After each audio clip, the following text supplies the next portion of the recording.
Well, hello everybody, it's Hex here, and today it's episode 45 on the BlockHeads server. So last time we built a few of these houses. We built that one, and we built that one, and we built that one, and we built that one. And yeah, so the city is coming along pretty well. But if you look at it, let's just take a look for a second. I just want you to look at this. Do you see all this wool on the ground? Every single wool has to be a house. Well, not every single block, but like every single rectangular shape. So we got a lot of houses to build. Lots and lots. As far as the eye can see, there are houses to be built. So what I wanted to do this episode, and I kind of talked about it a little bit last episode, what I want to do in this episode is I'm actually going to do some serious time-lapsing. So I'm just going to try to build as many houses as I possibly can in the shortest amount of time possible and just do a rather large time lapse. But before I do that, I need to round up a few supplies. I need to get especially some spruce wood, because I've been using lots of spruce wood. Maybe I should try to use a different type of wood, but let's face it, birch wood doesn't go very well. Just like, you know, that anyway. And then the oak, we have some oak, so I guess I can get some more oak. But we definitely need more of the spruce because we're very low on spruce. So I'm going to go over to our tree farm, grab that stuff, and then also I need to fix my bow, but I only have 29 levels and I need 33 to do this fix where you put it in the anvil to fix it. Because I think I've fixed it a few times and it's starting to get to the point where it's getting a little expensive. But since we have a couple of different ways to get experience, it's not too bad to get that. So I'm going to go ahead and do those things, and then I'm going to be right back with a little time lapse. Okay, we got us a bit of oak wood, and we got us a little bit of spruce wood, and we fixed our bow so we can shoot creepers again, and we are going to go ahead and start. I'm not really sure where I want to start. Look, there he is. Let's see if we can sneak up on him. Ha-ha! All right, let's get started.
right, there we go.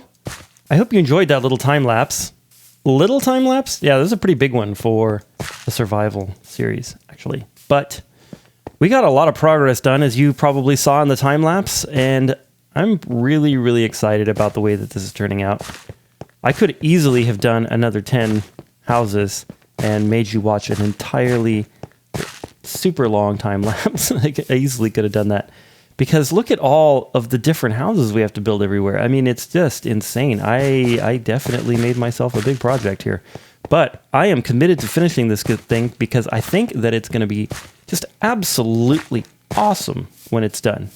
And it's going to be very, very fun to do in the process. So let me show you a few details that you might have missed in the actual time lapse. So right here, I really like this build because it had these, I did a totally different construction system where basically I did kind of like an intermediary like level here.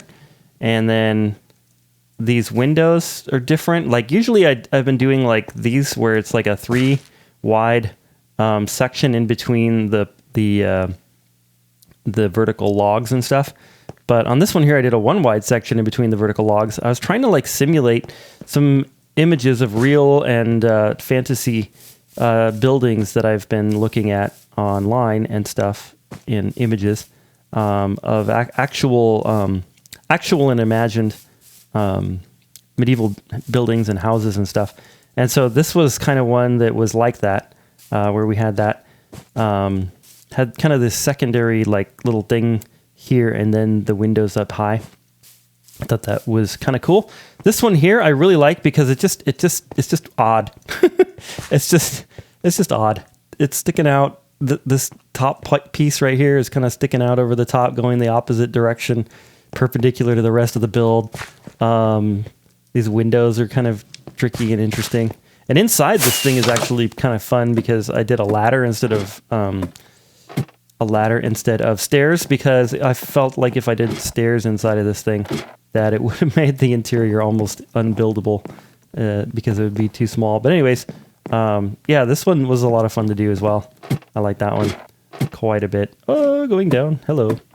And then, yeah, this one here.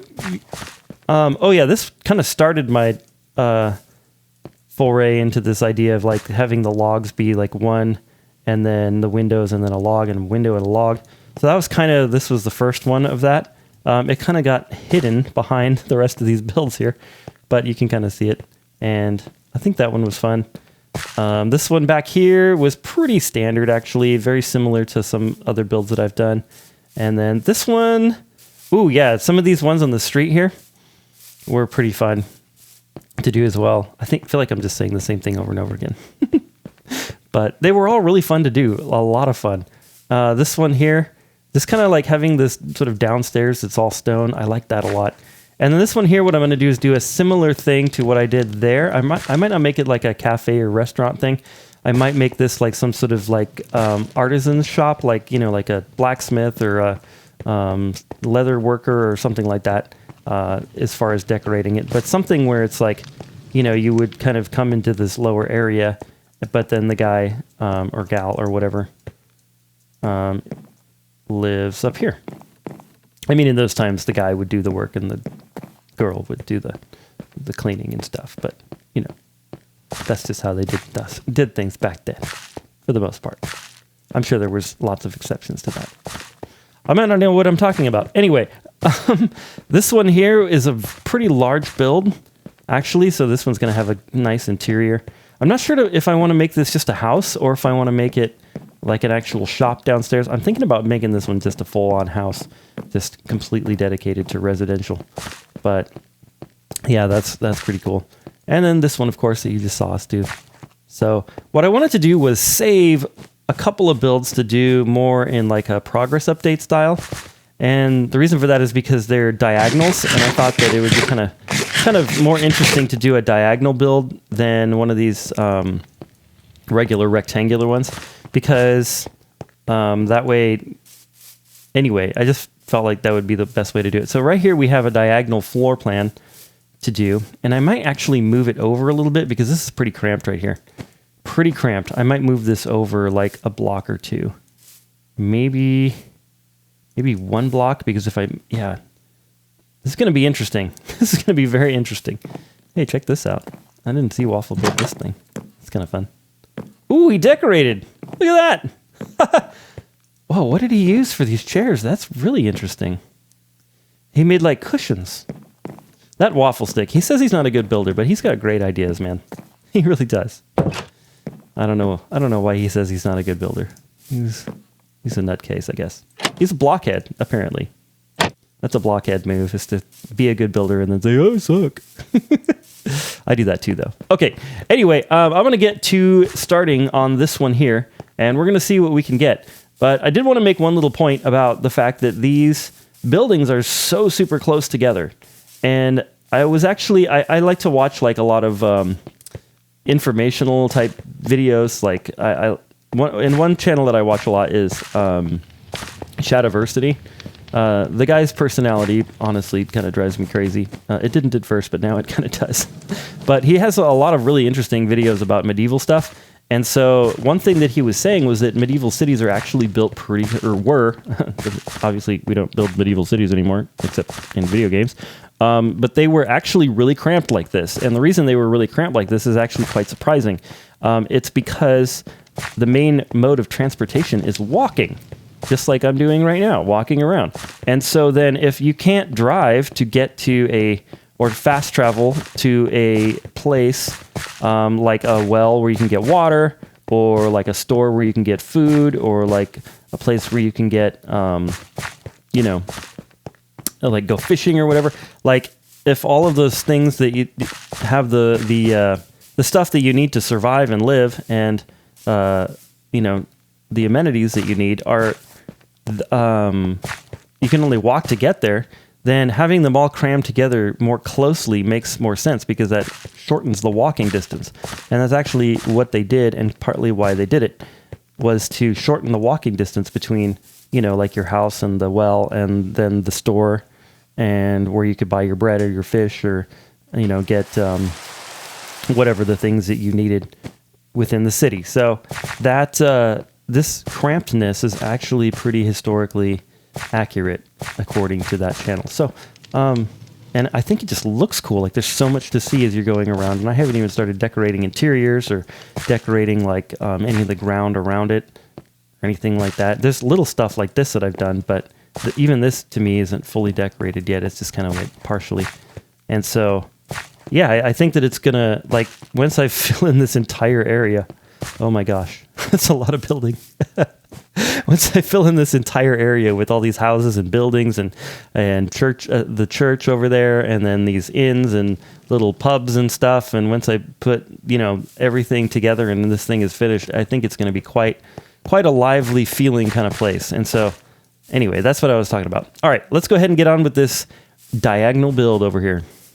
All right, we've gotten the major parts of the walls done. What I wanted to do, or what I wanted to do, obviously I wanted to do it if I did it, is I jettied. Anyway, this part comes out a little bit farther than the one below, and then that's further out here. But the walls on the sides are the same, and I think that does a little bit better job of taking up the space in this area, because what I didn't want this to be like a big open space there. I wanted definitely an actual good build to be here, so that it fills up this space right here. Because if we're going to have a cramped city, we don't want to have too many spaces in a cramped city. That doesn't make any sense. So so I think that works really well. It actually kind of sticks out over the top of this one, which I think is very interesting and kind of, interesting, I guess.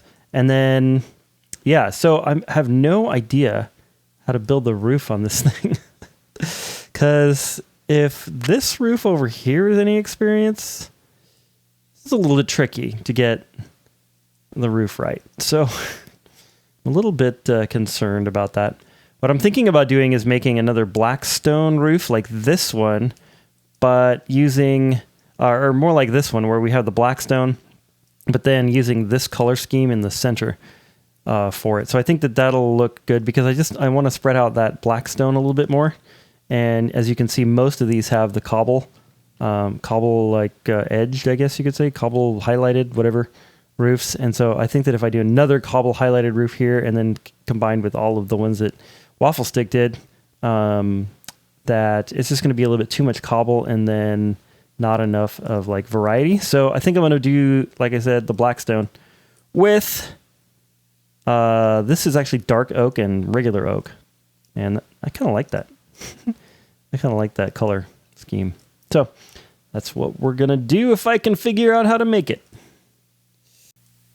Okay, I think I figured out why this thing looks so strange. And that's because as I'm building these, you know, the wood part of the roof, the main part of the roof here, basically what's going on is that it looks like I did like, you know, a diagonal, and then this right here, this block right here actually is not diagonal, and this is what I built for my for the edge of the thing. So I think what I need to do is take this out like this, and then put in the replace this block at a diagonal like that, and then it will go up from there. So then like maybe what, like this, and then yeah, it's just kind of tricky to like know on these gable ends like where to put the blocks. It's very tricky. I gotta tell you, it's quite tricky. All right, I'm gonna mess with this and see if I can get it right, and then of course finish the roof and stuff. But I just thought I'd point that out to you guys in case you're trying to build, you know, diagonal builds. Just something to be aware of as far as like how it's laid out. I would probably build the main part of the roof first, and then just let the gable ends kind of happen as you work on it. So that's my advice, and I'm hoping that I'll be able to get this correct eventually. Be great. Okay, all right. I think we have it completely done. Here's a look around. Now this gable end looks pretty good. There's like a couple weird things like that stair right there. Like I don't know what's going on with that. And then the top, it's just, I don't know. I really honestly don't know how I kind of screwed it up. It's actually a little bit off, but anyway, I mean, it looks good. And then this end, I'm not sure what's going on over here, but you can't really even see it that well unless you're like, yeah, even here, like you can't even tell that there's problems with it. But I think that overall the build looks good. And so I'm going to leave it the way it is. I decorated it kind of in a little bit more traditional style with these little planter boxes and then some fences and of course our little slabs above the windows. And I decided to do these trapdoors, the oak trapdoors in there. I think that that's effective here because any type of glass that I put in is just going to look weird. So I think that the trapdoors are going to be the best way to go on a diagonal build, or at least on a diagonal window. And then I added these down here. There was nothing down here to do the windows or any decoration down there. And I think this is pretty effective. I don't know if I really enjoy doing diagonal houses. I don't know if I love the process of building it, but it definitely does add some more interest to the city here. That, you know, not every build is completely, you know, at right angles to each other. So that's pretty nice. That's pretty nice. And this is starting to look really, really full now that that hole is kind of filled in there. And there is some space down there to decorate some things. So, whoa, there, right there. I'd like to put some sort of decoration down in there, but that's for another time, another episode maybe. Well, I think that that's all we're going to have time for today. We have a few more minutes, but I think if I start another project, another build, another house, another shop, whatever, I'm not going to have time to finish it. So I think that's about it. Well, guys and gals, this has been Hex. I hope you've enjoyed this episode on the BlockHeads server. Don't forget to leave a like, share, subscribe, that kind of stuff. That really helps the channel out a lot. But more importantly, I hope you're having an amazing, awesome, beautiful day. And God bless.